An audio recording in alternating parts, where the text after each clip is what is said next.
I'm okay, not. so let's get this. Look at all this. See how it's all built up over there? Yeah. So we do it bluntly with this. See, it's not sharp. It's dull, see?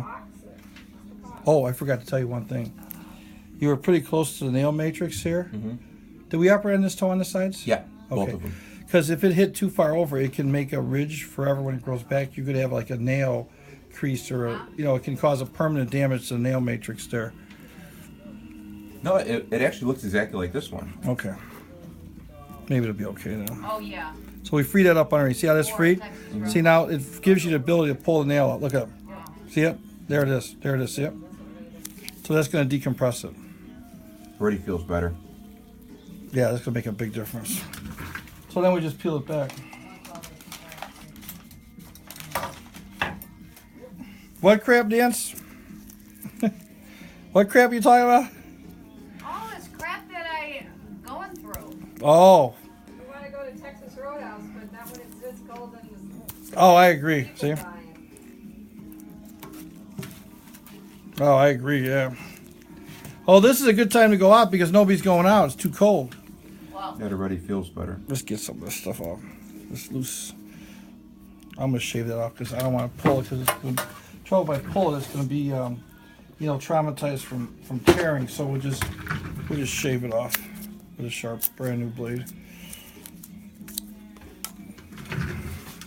So if we shave, that'll give you a little less hard skin. See how that comes off? Mm-hmm. There, that's gone. Good. Andy Griffin's on. Oh, I love seeing that Christmas episode. Did you ever see the Andy Griffith Christmas one? Where the one guy's trying to get into jail because he likes it because they're having Christmas carols in the jail. Did you ever see that one? It was kind of cool. See, that piece is out. That was a loose piece. Looks like a loose piece there too. Get that piece off. It's smooth there now. See, it's still swelling from the fracture. See, swelling. This pushing up here. Yeah, I can feel that right That's there. from the fracture. That's right where your fracture is right there. So let's get this hard stuff off here. We just shave it because it's the best way to get it off. Get that off. Yeah, it's all off. The new nails off and everything. It's off.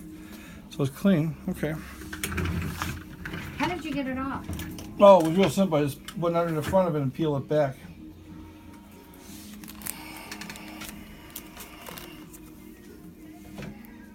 How some people like watching them. I mean, This is going on YouTube. What are you talking about? We're going to be stars and famous. oh, hey. As Nancy passes out behind you. Just so everybody knows on YouTube, this is the same doctor that saved my life from a blood clot. What was so cool was when you saw the first surgery I did, pulling that lead out. Oh, I'll she didn't never even faint. forget that. I'll She never had assisted forget me in the room, that. and there's a big long piece of lead like that in the foot, and she didn't even blink an eye. She was so cool. Didn't even phase her. I was like, she's gonna work out here. That was your first day, wasn't it? No, it wasn't my first day. Pretty close to your first day, So, wasn't it? doctor, explain quickly to our fans why you took the nail off. We removed the nail because it was actually loose and wasn't going to grow from that point anymore. It was going to eventually fall off. So it was an impediment, especially in a very, very fine custom racing boot, which is fit like a glove. So we don't want any like ridges or anything sticking up because it's going to irritate it. And eventually it could cause a lot of problems like infection or inflammation. So you avoid all that by removing the nail and let it calm down, let a new one grow in. And then you've got a small fracture here, which is very small, but now that fracture has a little more room to swell. And overall, the toe, for being, how many post-trauma, We've had a 4 weeks? couple- 4 weeks? 4 weeks? No, 10 days. 10 days. It looks really good. So even if I would have come to you earlier, there's nothing you could have done except the same process, correct? When it's acute, we make a hole with a laser right through the top of the nail, let the blood decompress, and it takes a lot of pressure off. You can actually do that yourself if you use a hot paper clip. I thought about doing that, Yeah. But I said to myself, let me just call the doctor, see if he can get me in today, and he did. As long as you put the paper clip, the area that's black, you take like a plier, because you can't hold a paper clip with your naked hand when it's getting red hot. You get the tip red hot, you go to the tip and you press that little point of that paper clip, it'll sizzle. You'll hear sizzle. Once you hear sizzle, you're through the nail, pull it away, because now what the sizzling is, the blood underneath there that's going to come out is bubbling from the hot paper clip. Pull it away, and then that takes all the pressure off it. Very simple way to do it, but you got to do it on the black part of the nail. You can't do it on a pink part, because the pink part is viable, good tissue. I thought about doing that. I read that at several places online. Yeah. But I did not want to risk an infection when I have the opportunity to come see you. Of course. But if you're ever in a jam and you have to do it, the paper clip is so hot, it's not going to spread any infection because it's, It spread just kills hot. everything, correct? Yes. And all you're doing is decompressing the liquid or the blood clot that's underneath the nail, the hematoma that's under the nail. So any closing thoughts on the toe, Doc? Just keep it elevated. Race a lot with it, because the more you race, the more it lowers the swelling, and avoid it from moving a lot. And then your skates are perfect because the bed is flat. You don't bend your toe in a racing skate.